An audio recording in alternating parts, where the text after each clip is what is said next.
Tawarik 12 ayatnya yang ke-16 sampai dengan yang ke-22. Sebagian dari Bani Benyamin dan Yehuda datang kepada Daud di kubu itu. Lalu keluarlah Daud menyongsong mereka. Berkatalah ia kepada mereka, "Jika kamu datang kepadaku dengan maksud damai untuk membantu aku, maka aku rela bersekutu dengan kamu. Tetapi jika kamu menyerahkan aku dengan tipu muslihat kepada lawanku, sedangkan aku tidak melakukan kelaliman, maka biarlah Allah nenek moyang kita melihat itu dan menghukum kamu." Lalu roh menguasai Amasai, kepala 30 orang itu. "Kami ini bagimu, hai Daud, dan pada pihakmu, hai anak Isai. Sejahtera, sejahtera bagimu, dan sejahtera bagi penolongmu, sebab yang menolong engkau ialah Allahmu." Kemudian Daud menyambut mereka dan mengangkat mereka menjadi kepala pasukan. Juga dari Manasye yang menyeberang memihak kepada Daud ketika ia bersama orang Filistin memerangi Saul. Sebenarnya ia tidak menolong mereka, sebab setelah mengambil keputusan raja-raja kota orang Filistin itu menyuruh dia pergi. Katanya, "Mungkin dengan taruhan kepala kita ia menyeberang memihak kepada Tuhan Saul." Pada perjalanannya ke Ziklag, sebagian dari suku Manasye, Adnah, Yozabat, Yediael, Mikael, Yozabat, Elihu, dan Ziletai, kepala-kepala pasukan 1.000 suku Manasye menyeberang memihak kepadanya. Mereka ini membantu Daud melawan gerombolan, sebab mereka semua adalah pahlawan-pahlawan yang gagah perkasa dan kepala dalam tentara.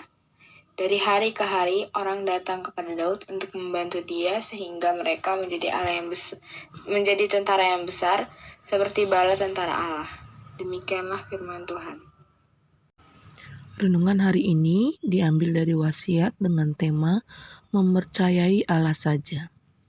Dan nasnya dari 1 Tawarikh 12 ayat 17. "Jika kamu datang kepadaku dengan maksud damai untuk membantu aku, maka aku rela bersekutu dengan kamu.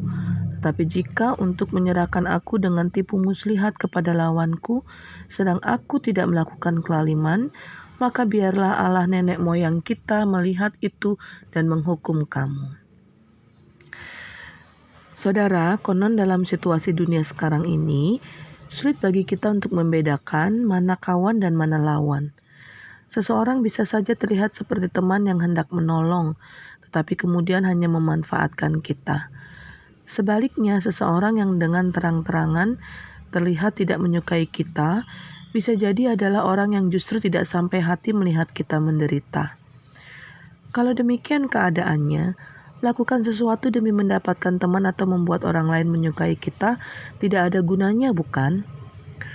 Daud dan pengikut-pengikutnya sedang berada dalam situasi yang tidak dapat lagi membedakan mana yang akan menjadi lawan atau kawan mereka. Mereka tidak dapat mempercayai siapapun. Yang dapat mereka lakukan hanyalah bertindak sesuai kehendak Tuhan dan menyerahkan segala sesuatu kepada Tuhan. Hanya dengan cara itu mereka yakin bisa selamat. Apabila benar yang dikatakan orang-orang bahwa sekarang ini sulit untuk membedakan mana kawan dan mana lawan, maka kita dapat belajar dari tindakan Daud agar dapat bertahan. Kita tidak perlu menjadi gentar karena berharap pada manusia. Yang perlu kita lakukan adalah melakukan segala sesuatu sesuai kehendak Allah dan menjaga diri dari kelaliman. Apabila ada yang berusaha mencelakai kita, meski kita tidak melakukan kesalahan, biar Tuhan saja yang kita andalkan untuk membela kita. Demikian firman Tuhan. Bapa yang bertata di dalam kerajaan surga yang kudus, kami bersyukur kepadamu untuk setiap berkat dan anugerah yang boleh kau limpahkan di dalam kehidupan kami. Bapa, pada kesempatan ini kami datang kepadamu untuk menaikkan doa-doa kami. Bapa, kami mau berdoa bagi pergumulan keluarga-keluarga yang ada di lingkungan gereja kami. Bapa, kami berdoa bagi hubungan mereka satu sama lain di dalam keluarga. Mungkin saja ada yang kurang harmonis, ada yang terhambat hubungannya satu sama lain, sehingga menimbulkan konflik di dalam keluarga. Bapa, kami mau berdoa kiranya Engkau memberikan hati yang lemah lembut, hati yang rendah hati, antar anggota keluarga sehingga bisa terjadi hubungan yang baik satu sama lain. Kami juga berdoa ya Bapa, bagi pergumulan ekonomi yang mungkin saja terjadi di dalam keluarga. Berkati mereka ya Bapa, Engkau yang mencukupkan, Engkau yang memberkati, dan Engkau yang mau menyertai mereka di dalam pergumulan tersebut. Bapa yang bertata di dalam kerajaan surga yang kudus, kami juga berdoa bagi harapan dan cita-cita tiap orang yang ada di lingkungan gereja kami. Engkau berkati ya Bapa.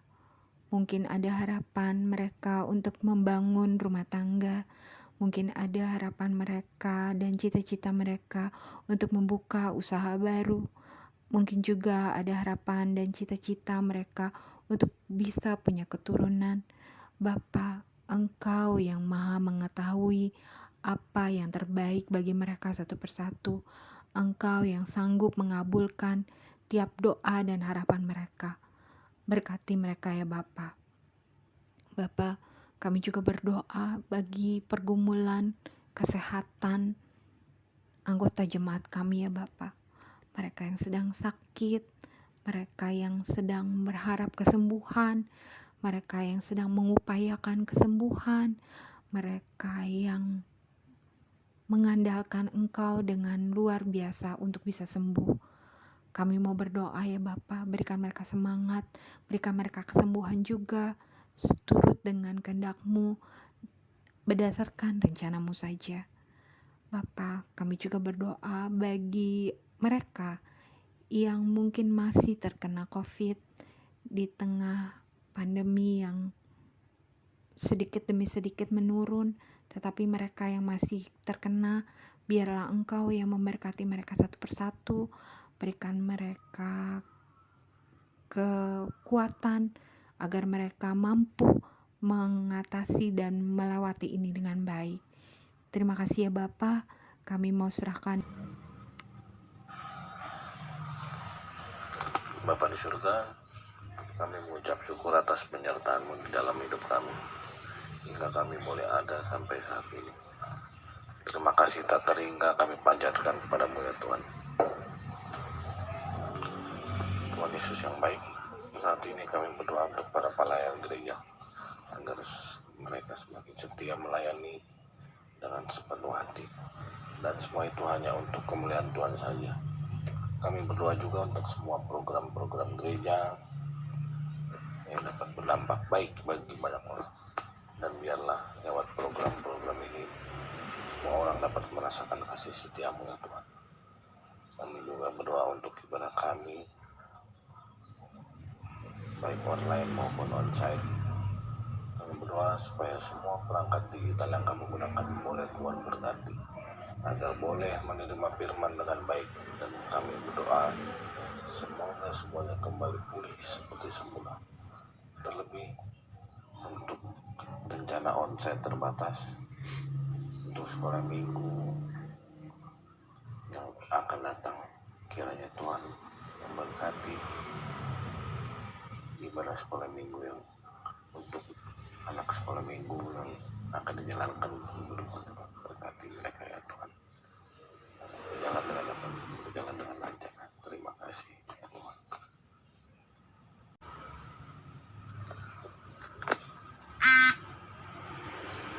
Kembali kami bersyukur dan berterima kasih Tuhan atas berkat-berkat-Mu, juga atas kesempatan yang Kau berikan kepada kami untuk saling mendoakan satu sama lain. Kami berdoa buat para pemudik di liburan Hari Raya Idul Fitri ini yang telah kembali dengan sehat dan tidak kurang suatu apapun, dan juga yang belum kembali Tuhan, Engkau berkati perjalanan mereka. Kami juga berdoa buat bangsa dan negara kami. Biarlah Tuhan, melalui doa ini kami ingin terus dan selalu memohon agar bangsa dan negara kami ini kiranya Tuhan selalu melindungi dan membantu agar boleh terbebas dari segala macam bencana malapetaka. Dan biarlah Tuhan yang menyatukan hati kami dalam kasih-Mu agar kami boleh memberi dampak yang lebih baik di negeri kami ini. Tidak lupa kami juga ingin mendoakan para pemimpin pemerintahan, mulai dari tingkat teratas maupun bawahan-bawahannya. Kiranya Tuhan yang selalu memberkati mereka dengan hikmat dan sifat bijaksana, kejujuran dan sifat adil, juga sifat yang takut akan Engkau ya Tuhan, supaya mereka boleh menjalankan pekerjaannya sesuai dengan kehendak-Mu. Inilah doa kami Tuhan, melalui nama anak-Mu Yesus Kristus. Kami mohon kedamaian, kesejahteraan bagi bangsa dan negara kami. Kiranya Tuhan yang memberkatinya. Amin.